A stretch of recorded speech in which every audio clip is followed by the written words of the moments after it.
as to how we perceive the environment surrounding us and the interactions and relationships of the people within it. Rorschach's Journal, October 12th, 1985. Dog carcass in alley this morning. Tired tread on burst stomach, this city is afraid of me. I have seen its true face. Streets are extended gutters, and the gutters are full of blood, and when the drains finally scab over, all the vermin will drown. The accumulated filth of all their sex and murder will foam up about their waist, and all the whores and politicians will look up and shout, "Save us!" And I'll look down and whisper, "No." Stood in firelight, sweltering blood stain on chest like map of violent new continent. Felt cleansed, felt dark planet turn under my feet, and knew what cats know that makes them scream like babies in the night. Looked at sky through smoke heavy with human fat, and God was not there. The cold, suffocating dark goes on forever, and we are alone. This rudderless world is not shaped by vague metaphysical forces.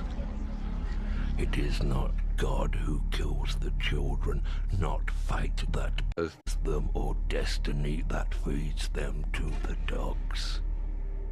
It's us. Only us.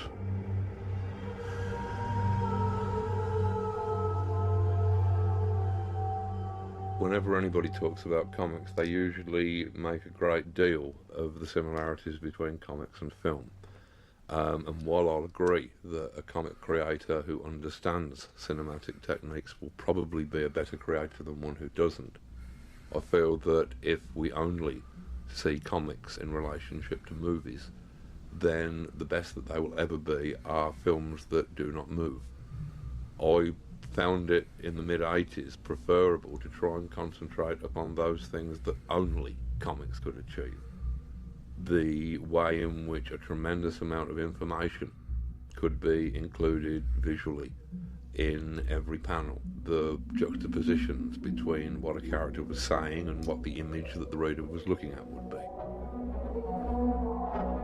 So, in a sense, I suppose that you could say that most of my work from the 80s onwards was more or less designed to be unfilmable, which is what I had to explain to Terry Gilliam when he was originally selected as the director on the touted Watchmen movie that was being discussed at that time.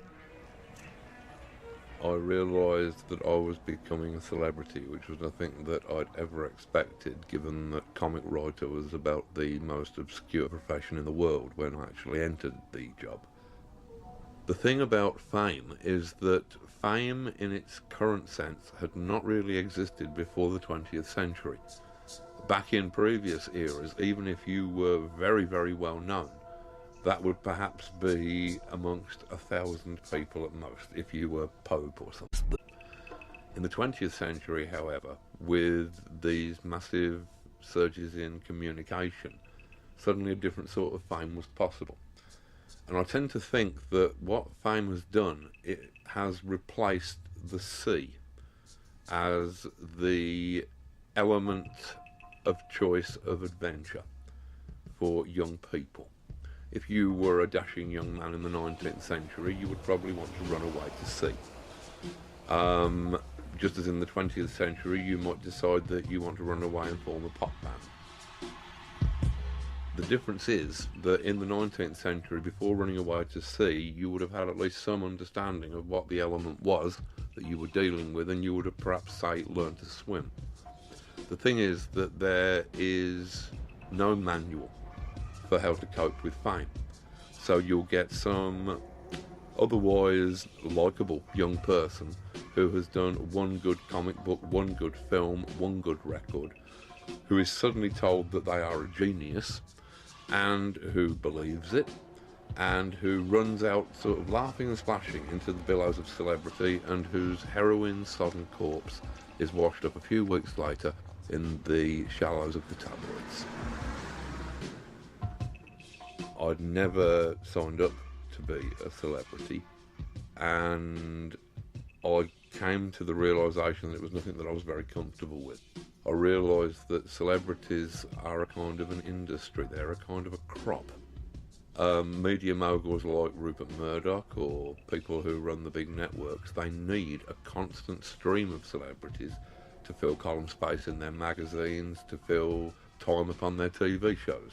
And because celebrities tend to burn out quickly, you have to constantly create new ones. And I really didn't feel that I wanted to be part of that process. And so withdrew to the relative obscurity of Northampton.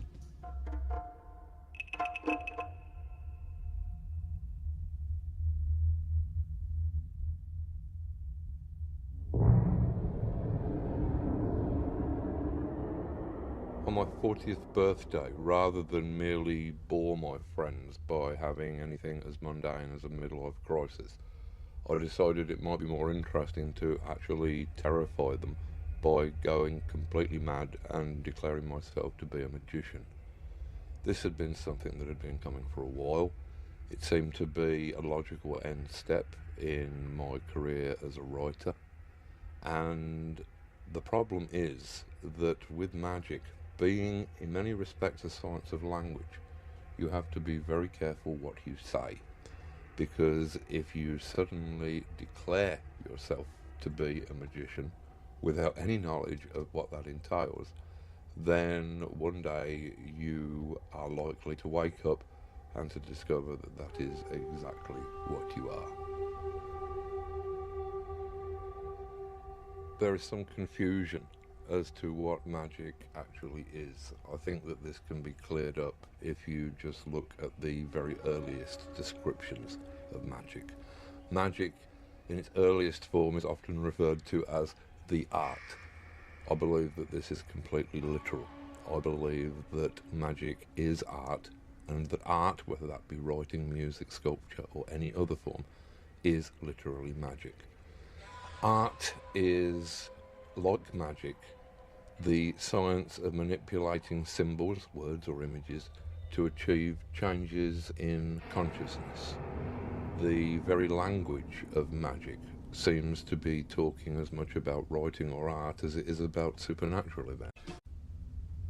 A grimoire, for example, the Book of Spells, is simply a fancy way of saying grammar. Indeed, to cast a spell is simply to spell, to manipulate words, to change people's consciousness. And I believe that this is why an artist or writer is the closest thing in the contemporary world that you are likely to see to a shaman.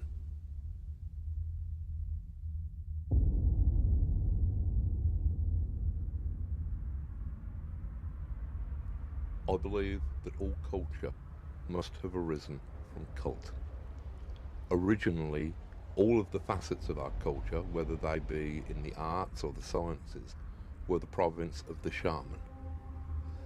The fact that in present times this magical power has degenerated to the level of cheap entertainment and manipulation is, I think, a tragedy. At the moment, the people who are using shamanism and magic to shape our culture are advertisers. Rather than trying to wake people up, their shamanism is used as an opiate to tranquilize people, to make people more manipulable. Their magic box of television, and by their magic words, their jingles, can cause everybody in the country to be thinking the same words and have the same banal thoughts all at exactly the same moment.